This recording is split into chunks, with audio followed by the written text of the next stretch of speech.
Aujourd'hui, quand les pierres se souviennent. Il était une voyageuse, arrêtée au bord d'un pas qu'elle n'osait pas encore franchir. Ici, pourtant, rien ne semblait abrupt ni tourmenté. La voyageuse se tenait au cœur d'une forêt où le temps semblait épaissi. L'air ralentissait autour d'elle, dense, enveloppant, presque immobile. Ce n'était pas le paysage qui l'arrêtait. Quelque chose d'ancien, tapis en elle, murmurait « N'avance pas ».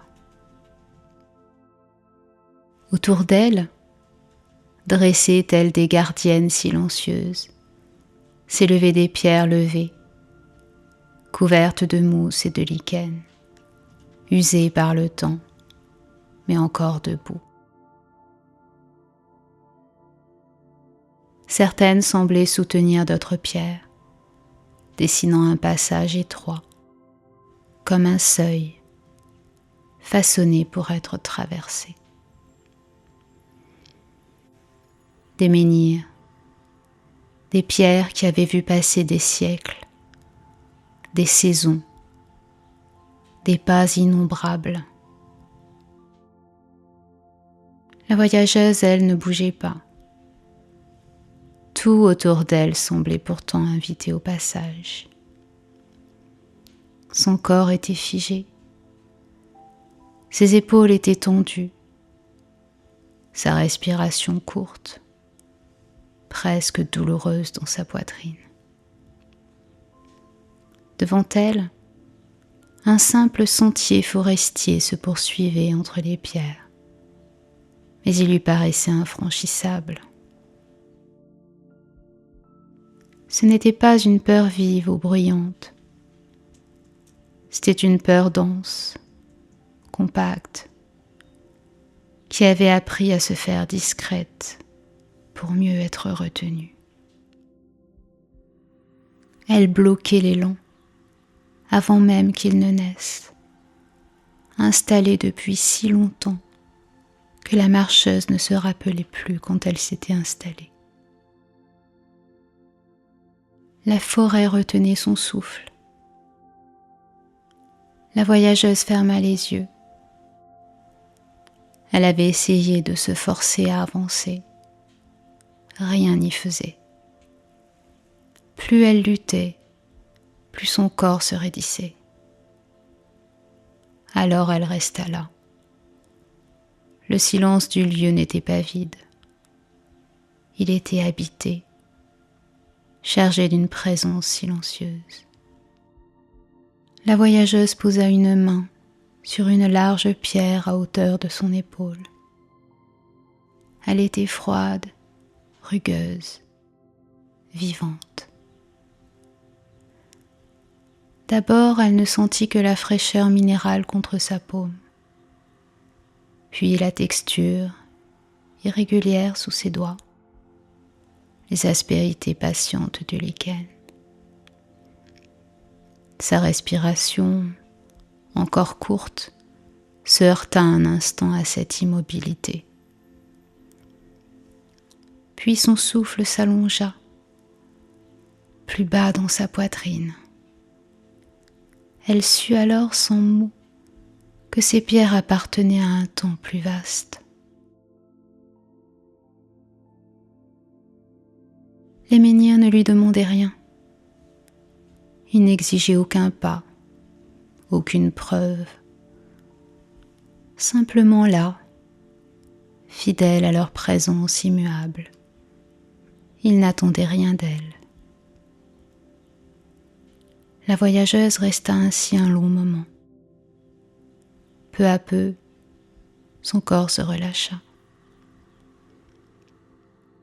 Elle eut l'impression étrange que la pierre lui transmettait, non pas un message, mais une manière d'être. Une patience minérale et profonde, déposée là depuis des siècles. Une solidité tranquille. Ces pierres avaient vu des êtres tremblants, hésitants, courageux. Elles avaient vu des départs et des renoncements. Elles avaient vu des pas minuscules, des élans immenses. Et pourtant, elles étaient restées. La voyageuse comprit que le courage n'avait pas toujours la forme d'un mouvement. Parfois, le courage commençait par rester là, s'enfuir, en acceptant de sentir ce qui tremble, au lieu de s'en détourner. Elle s'assit lentement au pied d'un menhir. Le geste lui demanda un effort immense. En s'asseyant, elle cessait de résister. Et quelque chose d'invisible, cette tension qui la maintenait droite, se relâcha. La pierre portait son poids sans vaciller. Elle n'avait plus à se soutenir seule.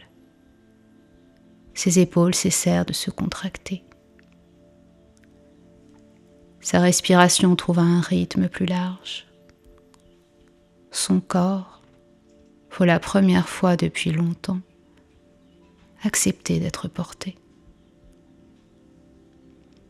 Les souvenirs affluèrent, des moments où elle avait reculé, puis avancé.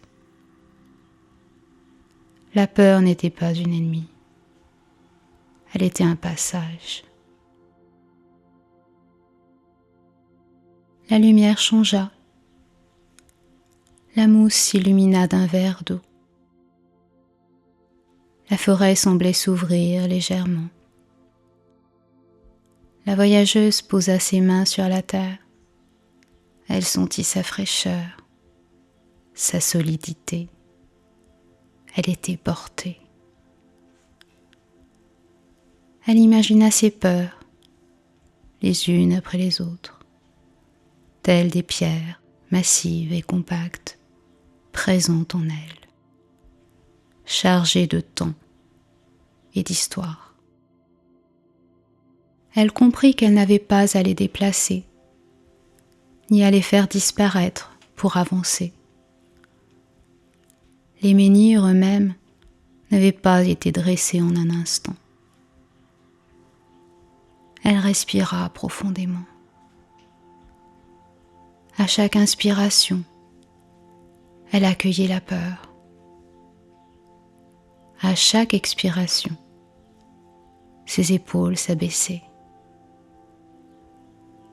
Ce qui était crispé devenait respirable.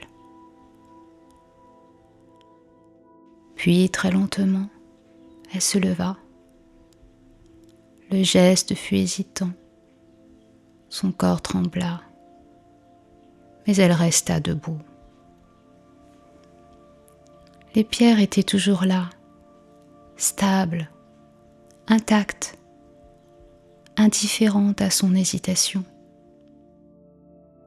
Sa peur ne les avait pas fissurées. Son tremblement ne les faisait pas vaciller. Elle fit alors un pas, minuscule, presque symbolique. Le sentier ne s'effondra pas. Une chaleur discrète se diffusa en elle. Ce n'était pas une victoire éclatante, c'était une clé. Elle comprit que le courage pouvait naître de l'enracinement, que pour avancer, il était parfois nécessaire d'honorer sa lenteur, sentir son poids, laisser le temps faire son œuvre. Elle se tourna vers les menhirs pour les remercier. Leur silence était une réponse. Leur simple présence suffisait. La nuit approchait doucement. La forêt s'emplissait d'une présence calme, enveloppante. La voyageuse sentit qu'elle n'irait pas plus loin aujourd'hui, et cela était juste. Elle sut que d'autres, bien avant elle, s'étaient tenus à cet endroit précis, face au même vertige intérieur. Eux aussi avaient douté, eux aussi avaient tremblé. Et chacun avait trouvé le moment juste pour avancer à son rythme. Elle s'assit à nouveau et laissa le lieu l'imprégner. Là, elle n'était plus pétrifiée. Le figement avait cédé la place à un frémissement discret. Elle pouvait sentir en elle ce début de courage, fragile encore, mais vivant. Et même tremblante, elle sut qu'elle avait avancé, juste assez pour aujourd'hui. Le courage ne naît pas toujours dans l'élan. Il peut naître dans l'immobilité consentie, lorsque nous acceptons d'être portés par les forces discrètes, déjà présentes autour de nous. En s'autorisant à être soutenus par les mémoires silencieuses et profondes, il devient possible, même figé, de trouver en soi les clés d'un pas juste. Maintenant, accueille ce que tu viens d'entendre. Laisse-le s'enraciner en toi et permets à ces quelques minutes de musique de poursuivre ce chemin intérieur.